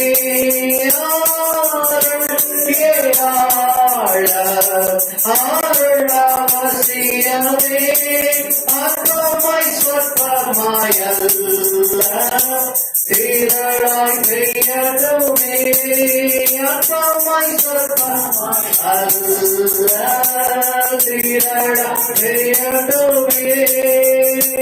Thank you, Jesus. Hallelujah. Thank you, Lord, for this climatic change. We feel it, Lord. We hear it, Lord. We see it, Lord. We acknowledge it, Lord. In Jesus' name. Thank you, thank you, thank you, Lord. ஆண்டவரே, எங்கள் கண்களால் ஆண்டவரே, எங்களுடைய செவிகளால் ஆண்டவரே, எங்களுடைய இருதயத்தால் காண முடியாத, கேட்க முடியாத, உணர முடியாதவைகளை பரிசுத்த ஆவியானவர் இன்றைக்கு எங்களுக்கு ஆண்டவரை உணர செய்திருக்கிறபடியினால் நன்றி செலுத்துகிறோம். Thank you, Lord. There is going to be a climatic change in our lives. ஒரு பருவநிலை மாற்றம் எங்கள் வாழ்க்கையிலே வந்து கொண்டிருக்கிறது என்று நீர் எங்களோடு நீர் இடைப்பட்டிருக்கிற தயவுக்காக உமக்கு நன்றி செலுத்துகிறோம். எந்த சூழ்நிலையானாலும் நீர் எங்களோடு கூட இருக்கிறதை நிரூபிக்க போகிற தயவுக்காக நன்றி செலுத்துகிறோம். உங்களுடைய பிரசனம் எங்களை பலப்படுத்த போகிறபடி நாம் நன்றி செலுத்துகிறோம். அப்பா, இந்த உலக வாழ்க்கையை ஓடுவதற்கு ரொம்ப கஷ்டமா இருக்கிறது. அன்றுவரே, இளைப்பாய் இருக்கிறது, மனம் இழைத்து போயிருக்கிறது, சரீரம் களைத்து போயிருக்கிறது என்று வந்திருக்கிறவர்களுக்காக நான் ஜெபிக்கிறேன். கர்த்தாவே, இந்த மாலை நேரத்தில் எலியாவின் மேல் உங்களுடைய கை வல்லமையாக இறங்கினது போல இந்த வார்த்தையை கேட்டுக்கொண்டிருக்கிற உங்களுடைய பிள்ளைகளின் மேல் ஒரு கரம் இறங்குவதாக என்று நான் ஜெபிக்கிறேன். என்னை பலப்படுத்துகிற கிறிஸ்து, என்னை பலப்படுத்துகிற ஒரு கிறிஸ்து இருக்கிறார், என்னை இடைகட்டுகிற ஒரு கிறிஸ்து இருக்கிறார். கர்த்தாவே, என்னை ஆண்டவரை ஆதரிக்கிற ஒரு கிறிஸ்து இருக்கிறார் என்கிற நம்பிக்கையோடு தகப்பனே உமக்கு ஸ்தோத்திரம், ஸ்தோத்திரம், ஸ்தோத்திரம், ஸ்தோத்திரம். Yes, thank you, Lord. I see and I sense God's impartation upon you tonight. தேவன் தன் வல்லமையை உங்கள் மேல் வார்ப்பித்துக் கொண்டிருக்கிறதை உணர்கிறேன். Thank you, Jesus. இளைத்து போனவர்கள், களைத்து போனவர்கள், மனதில் இளைப்படைந்து போனவர்கள் வல்லமையை பெற்றுக் கொள்ளுங்க. முடியல ஆண்டவரே, ஜெபிக்க முடியல, கர்த்தாவே, எதையும் கான்சென்ட்ரேட் பண்ண முடியல, வாழ்க்கை புளித்து போய், வாழ்க்கை ஆண்டவரை கசந்து போய், கர்த்தாவே, நான் எதற்காய் வாழ வேண்டும் என்கிற ஒரு எண்ணத்தை அடிக்கடி வந்து போகிறது என்பவர் இந்த மாலை நேரத்தில் கர்த்தர் உன் மேல் தன் வல்லமையை பொழிகிறார். கர்த்தருடைய கை உன் மேல் இறங்கி வருகிறது. Thank you, Jesus. Thank you, Lord. மனதின் பாரம் எடுபட்டு போகிறது. Thank you, Lord. Thank you, Jesus. Your sorrow and the burden and the heaviness on your mind is lifted up now. Thank you, Jesus. It's lifted up now. In Jesus' name. In Jesus' name. இயேசுவின் நாமத்தினாலே ஆண்டவரே, அது எடுபட்டு போவதாக. Pressure, tension, challenges, ஆண்டவரே, stress, இதெல்லாம் இந்த மாலை நேரத்தில் எடுக்கப்படுகிறபடி நான் நன்றி செலுத்துகிறேன். Thank you, Jesus. எலியாவை போல இந்த உலக மக்களை ஆண்டவரை கடக்க, ஆண்டவரை அவர்களை தாண்ட, அவர்களை மேற்கொள்ளும் திராணியை இன்றைக்கு எங்களுக்கு தருகிறபடி நான் நன்றி செலுத்துகிறோம் அப்பா. Thank you, Lord, for the impartation. Thank you, Jesus. என்னை பலப்படுத்துகிற கிறிஸ்துவினால் எல்லாவற்றையும் எனக்கு செய்ய பலன் உண்டு என்று மாலையில இந்த வாழ்க்கையின் ஓட்டத்தை ஆண்டவரே இந்த பலத்தோடு ஓட கிருபை தந்திருக்கிறபடி நான் நன்றி செலுத்துகிறோம். ஒரு பெரும் மழை தகப்பனே, ஒரு performance of your word, of your promises, of your prophecy. கர்த்தாவே, நீர் ஏற்கனவே பேசினவைகள் எல்லாம் 3.5 ஆண்டுகள் போய்விட்டது ஆண்டவரே, இத்தனை ஆண்டுகள் கடந்து விட்டது, இத்தனை மாதங்கள் போய்விட்டது என்று ஆண்டவரே அதை விட்டுவிடாதபடிக்கு அதில் உறுதியாய், நம்பிக்கையிலே உறுதியாய் இருந்து கர்த்தர் சொன்னதை ஆண்டவரே நிறைவேற காணட்டும் ஆண்டவரே. Thank you, Jesus. அந்த மழை வரும் பொழுது வெறும் பருவநிலை மாத்திரம் அல்ல ஆண்டவரே, இந்த பருவநிலை மாற்றம் எங்கள் வாழ்க்கையிலே மாற்றத்தை பிறப்பிக்க போகிற தயவுக்காய் நன்றி செலுத்துகிறோம். வானம் தன் மழையை கொடுக்கும் பொழுது பூமி தன் பலனை கொடுத்தே ஆக வேண்டும். Oh, thank you, Jesus. When God drenches you with His blessing, your life has to respond immediately. In the name of Jesus. When God drenches you with His power, your life will be result oriented. Thank you, Jesus. You will see productiveness. Thank you, Jesus. Your life will produce. You will be fruitful. Thank you, Lord. Thank you, Jesus. வானம் தன் மழையை கொடுக்கும் பொழுது உன் வாழ்க்கை அதற்கு ஏற்றால் போல் மாறித்தான் ஆக வேண்டும். அதற்கு எதிராக என்ன இருந்தாலும் சரி மாறித்தான் ஆக வேண்டும். வறட்சி மாறும், பஞ்சம் மாறும், சவால்களை விட்ட ஜனங்கள் மாற்றத்தை காண்பார்கள். Thank you, Lord. விரட்ட நினைத்த ஜனங்கள் மாற்றத்தை உன்னை thank you Jesus கோபம் கொண்டு யாகாவை போல உன்னை வேட்டையாட நினைத்த ஜனங்கள் மாற்றத்தை கண்டு பணிவார்கள். thank you Jesus. உன் வாய் வார்த்தை அல்ல, உன் சண்டை அல்ல, உன்னுடைய சவால்கள் அல்ல, கர்த்தருடைய ஆசீர்வாதம், கர்த்தருடைய ஆசீர்வாதம், கர்த்தருடைய ஆசீர்வாதமே அவருடைய இருதயத்தில் மாற்றங்களை கொண்டு வரும். thank you Lord, thank you Lord, thank you Lord. தேசமே பயப்படாதே, தேசமே பயப்படாதே, கர்த்தர் பெரிய காரியங்களை செய்ய ஆரம்பித்திருக்கிறார் இந்த மாலை நேரத்தில். thank you Lord. Be drenched in his power, be filled in his power, be filled with his power in Jesus name. thank you, thank you, thank you Jesus. ஆண்டவரே, மகத்தான மாற்றங்களை நாங்கள் எதிர்பார்த்துமை நன்றியோடு துதிக்கிறோம், ஸ்தோத்திரிக்கிறோம். இந்த வார்த்தையை கேட்ட ஒவ்வொருவரையும் நீ பலப்படுத்தி அனுப்புகிறபடி நன்றி கர்த்தாவே. கர்த்தருடைய நாமத்தினாலே ஆண்டவரே, இந்த மாலையிலும் உமக்கு துதியும் கனத்தை மகிமையும் பிதாவே நாங்கள் உமக்கு செலுத்துகிறோம். இயேசு கிறிஸ்துவின் நாமத்தில் ஜெபிக்கிறோம் பிதாவே. ஆமென், ஆமென். நம்முடைய கர்த்தராகிய இயேசு கிறிஸ்துவின் கிருபையின் பிதாவாகிய தேவனுடைய அன்பும் பரிசுத்த ஆவியானவருடைய அந்யோன்ய ஐக்கியமும் நம் அனைவரோடும் கர்த்தருடைய வருகை மட்டும் நிலைத்திருந்து காப்பதாக. செஸ்ட்ல டைட்னஸ் இருக்கு, ஒரு நபர் இந்த இடத்துல அப்படி இருக்கிறீங்க. Thank you Jesus. You feel very congested and very tight in your chest. It's kind of a breathing problem and God's power is touching you right now. Thank you Jesus. சரியாக இந்த மூச்சு திணறல் பிரச்சனையோடு நெஞ்சு அடைக்கிற மாதிரி இருக்கு, அடிக்கடி அந்த தொந்தரவு உங்களுக்கு வருகிறது. இயேசுவின் நாமத்தில் சுகத்தை பெற்றுக்கொள்ளுங்கள். Thank you Jesus. Thank you Lord. Amen. God bless you. God be with you.